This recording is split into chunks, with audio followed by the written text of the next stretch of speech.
Once upon a time, in a small, quiet village, surrounded by tall palm trees and dusty red roads, people there knew everything about everyone. Secrets did not last long in our village. And in that village, I was known for one thing: my flat chest. My name is Adaku. And this is the story of how my life changed forever. They said my skin shone like fresh palm oil. My hair flowed like the river path after rain. My legs were straight like young palm stems, and my hips swayed like a calabash floating on water. Whenever I walked past, men would stop what they were doing and stare. Women would whisper to each other, some smiling, others frowning. Some would say, "Ah, this girl is fine, oh," while others would shake their heads and hiss, "Beauty without brain is nothing." I knew why they said that. They didn't say it because I was poor or foolish. No, it was because of something I lacked. Something that made people laugh when they thought I couldn't hear. I had no breasts. From the front, I looked almost like a boy. My chest was as flat as a cooking pan. Even little girls younger than me had more than I did. I tried to ignore it, but every time I saw my friends, their blouses full, their smiles proud, something inside me ached. At the market, men would whisper behind my back. Some would laugh quietly. Some girls, wicked ones, would put their hands on their chests and mock me. "Adaku, even the new goat in my father's house has more milk than you." Then they would laugh and clap their hands while I walked away, pretending not to care. But deep down, I did care. Soon, I began stuffing pieces of cloth inside my bra before leaving home. I would press and shape it carefully, trying to make it look real. And it worked. Men admired me. They called me fine girl. They followed me around. They bought me fruits and jewelry. But when one of them got too close, when his hands discovered the truth, he would run as if chased by spirits. They would spread stories. They would say it felt like lying with a fellow man, nothing to hold on to. And each time that happened, I died a little more inside. Then, one day, a rich man from another village came to visit. He saw me, admired my long hair and smooth skin, and said I was the woman he had been searching for. He asked me to marry him. My heart leapt. Finally, my gods had remembered me. On the wedding day, drums beat loud, women sang, and I smiled until my cheeks hurt. I thought my shame was finally behind me. But that night, everything fell apart. When I undressed, the man's eyes widened. His mouth opened, but no words came out. Then he pointed at my chest and stammered, Where is it?" I looked down, then back at him. "This is how I am," I whispered. He screamed, grabbed his wrapper, and ran out of the house like a madman. I sat there alone, watching the candle burn low, feeling tears roll down my face. My husband had fled on our wedding night. After that, the village became a prison. Everywhere I turned, people stared. Some pitied me. Others laughed behind my back. "That is the girl whose husband ran away on her wedding night," they whispered. I couldn't take it anymore. One morning, before the cock crew, I tied my wrapper tight, packed my small bag, and left. I boarded a bus heading to Lagos, the city of noise, dreams, and secrets. The road was long and the journey rough, but I didn't care. I just wanted to disappear. When I finally stepped into Lagos, I knew at once this place was not like my village. Cars honked like angry goats. Traders shouted at the top of their voices. Children ran between moving cars like they had 9 lives. I held my bag tightly as the dust covered my skin and the heat clung to my body. So, this is Lagos, I whispered to myself. I went to stay with my uncle, a strict man with a face as hard as bitter cola. That first night, he said, "Adaku, this is Lagos. Nobody will dash you food. You must find work." The next morning, I woke up early and began searching for work. I walked from street to street, knocking on doors, begging for a chance. I can sweep, I can cook, I can wash plates, I said again and again. But everywhere I went, I heard the same thing. Where is your school certificate? You cannot read or write. Sorry, we cannot employ you. By noon, I was tired. By evening, I was hungry.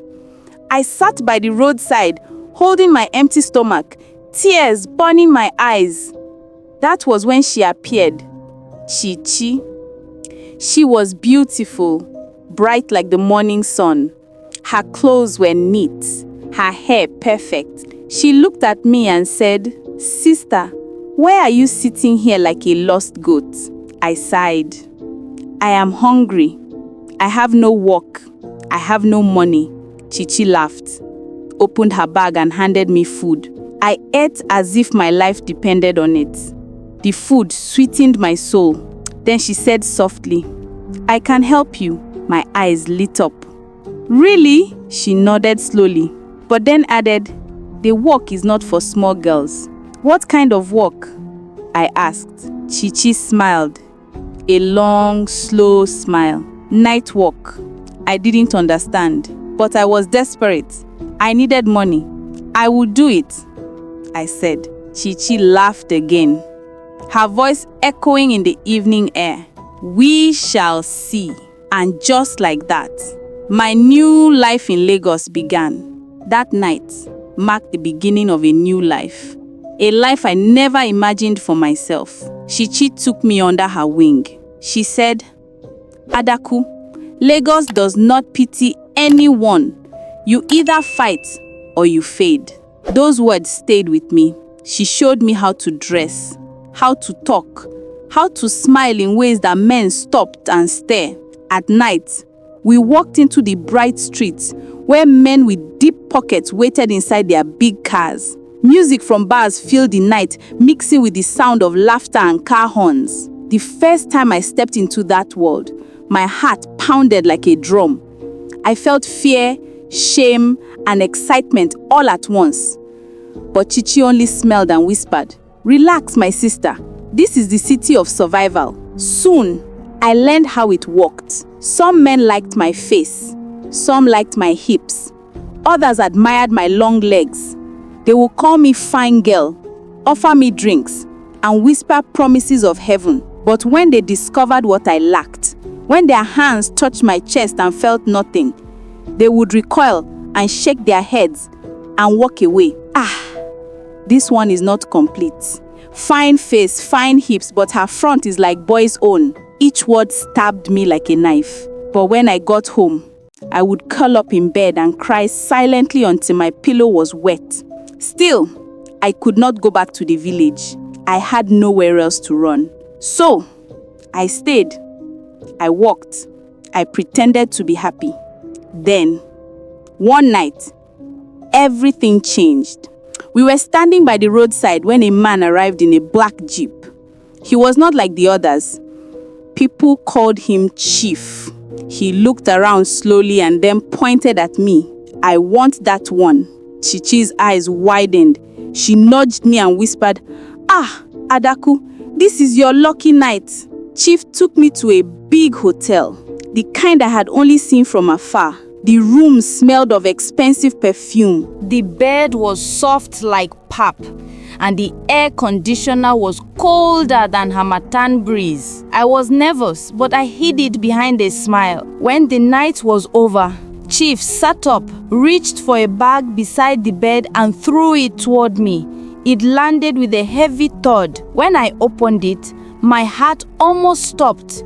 It was full of money, more than I had ever seen in my entire life. My hands shook as I picked it up. "Thank you, sir," I said, kneeling respectfully. Chief smiled, but said something that froze me. "Next time I see you," he said, "make sure your chest has grown." I blinked, confused. "Grown?" He waved his hand, already getting dressed. "You are a fine girl, but your body is not complete. Use that money and do the right thing." And then he left, just like that. I sat there in silence, staring at the bag of money. My heart was racing. His words echoed in my head. Do the right thing. When I got home, I ran to Chichi. "What does he mean?" I asked, my voice trembling. Chichi laughed, her gold earrings shaking as she spoke. "He wants you to do surgery, my sister, to add something to your front." Her words hit me like thunder. Surgery? I had never even thought about such a thing. That night, I couldn't sleep. I stared at the money again and again, running my fingers through the crisp notes. What if I do it? I asked myself. What if I become beautiful everywhere? The thought made my heart race. Maybe then men would stop laughing. Maybe then I could hold my head high. Maybe then I could finally feel like a woman. By morning, I had made up my mind. "Chichi," I said, "I will do it." She looked at me for a moment, then smiled proudly. "Good. Tomorrow we go to the hospital." The next day, we left early. The hospital smelled of medicine and disinfectant. Nurses in white uniforms walked up and down the floor, their shoes clicking on the tiled floor. The doctor was an old man with glasses that sat low on his nose. He looked at me for a long time and said, "Are you sure about this?" I said, "Yes, doctor," gripping my bag tightly. "There could be problems later, oh," he warned. "Complications." "I don't care," I replied. "I just want to be like other girls." He sighed deeply and nodded. "All right, we will begin tomorrow." The next day, I lay on a cold hospital bed. Bright lights shone above me and cold metal touched my skin. My heart was pounding so hard that I thought it might burst. The last thing I heard was the doctor's voice saying, "Count down from 10. Then, darkness. When I opened my eyes again, everything hurt. My chest burned like hot pepper soup. I tried to move, but a sharp pain shot through my body. "Ah!" I cried. Slowly, I turned to the mirror beside the bed, and what I saw made me gasp. My chest was full. My body was perfect. I looked complete. For the first time in my life, I smiled with pride. "Chichi, look at me," I whispered, touching myself gently. Chichi laughed. "My sister, you have arrived." And just like that, everything changed. 2 days later, I stepped out for the first time since the surgery. The night lights of Lagos sparkled all around me. As I walked, I noticed it.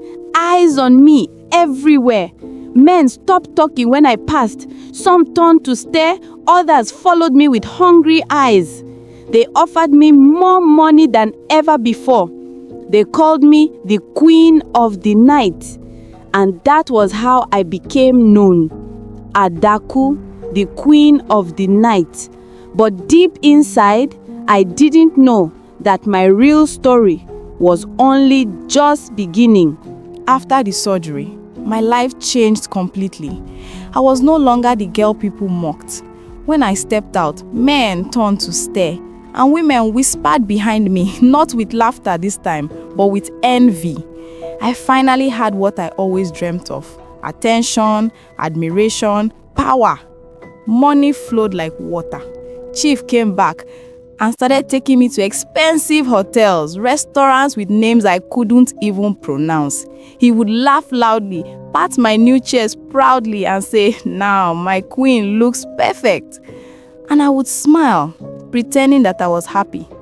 But sometimes, in the quiet of the night, When the makeup washed away and the laughter faded, I would look in the mirror and feel a strange emptiness, a silence inside me that scared me more than poverty ever did.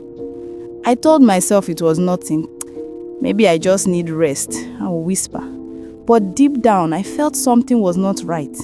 It started small, a sharp sting on my chest when I moved too fast, then swelling, hard and painful like fire trapped beneath my skin. I tried to ignore it. I didn't tell Chichi. I didn't want her to laugh or worry. But the pain grew worse. Some nights I couldn't sleep. I would press my pillow against my chest and cry silently, praying that by morning it would go away. Then one evening, while getting dressed to go out, I noticed something wet on my blouse. I looked down. Blood. I froze. My heart began to race. My chest throbbed. I rushed to the mirror, trembling. There it was, a small dark line across the skin, leaking slowly. No, no, I whispered, shaking my head. That night, I didn't go out. I locked myself inside and cried until dawn. By morning, I ran to the hospital, clutching my chest like a wounded bird. The same doctor who operated on me looked at me with sad eyes. He touched my skin gently, then sighed. "The implant is leaking," he said quietly. My eyes widened. What does that mean? It means your body is rejecting it. We need to remove it immediately before it spreads infection. I felt my knees weaken. "Remove it," I whispered. He nodded. "It's dangerous if we leave it in." Tears rolled down my face. "But doctor, I can't go back to how I was. Please, do something." He looked at me for a long time, then said, "You played with what God already made. Now you must pay the price." Those words pierced me deeper than a knife. I left the hospital without agreeing to the surgery. I couldn't bear it, the thought of losing what made me feel like a woman. So I hid it. I wrapped my chest tightly, used makeup to cover the marks, and kept walking. But Lagos has a way of exposing your secrets. One night, I went out with Chief again. We drank, we danced, we laughed. But halfway through the night, the pain hit me, stronger than ever. My vision blurred, and my body went weak. Chief reached out to steady me, and his hand brushed against my chest. Then it happened. A wet sound, a tear and warm liquid speeding through my dress. Chief jumped back, shouting, "Blood! What is this?" People turned, their eyes wide in shock. I clutched my chest, feeling the blood seeping through the fabric. The room spun. I could hear screams, gasps, whispers. "It's fake! Her body is fake!" Chief backed away in disgust. "You deceived me!" he yelled. "Abomination!" Before I could speak, darkness swallowed me. When I woke up, I was back in the hospital. The doctor stood beside my bed, his face hard but tired. He said softly, "We had to remove it. You almost died." I looked down and saw the bandages. My chest was gone again. The same flatness, the same emptiness. Only this time it came with pain, scars, and shame. For days, I refused to leave the bed. I stared at the ceiling, silent and hollow. Chichi came to visit, holding my hand gently. "Adaku, you are alive. That's what matters." I turned to her slowly, my voice shaking. "Alive? For what? To be laughed at again?" She sighed deeply. "Forget what people think. You've seen what the world really is. You don't owe anyone your body." But I didn't believe her. When I finally left the hospital, everything had changed. The other girls looked at me differently, with pity, maybe even fear. Clients stopped calling. Chief disappeared completely. At night, I would walk past the same streets that once worshipped me. Now no one looks twice. I was invisible again, a ghost among the living. Sometimes I would pass by a mirror and catch a glimpse of myself. I would see the scars, the emptiness, the tired eyes, and I would whisper, "This is the price of beauty." I had lost everything, the money, the fame, the fake love. And all for what? For a body that betrayed me. I learned the hardest lesson of all. When you chase the world idea of beauty, you end up losing the beauty of your soul. But my story didn't end there, because not long after, something else began. Something far darker than I could ever imagine. Stories like this remind us that beauty is never worth more than a life, and no amount of pressure from the world should make us forget our value.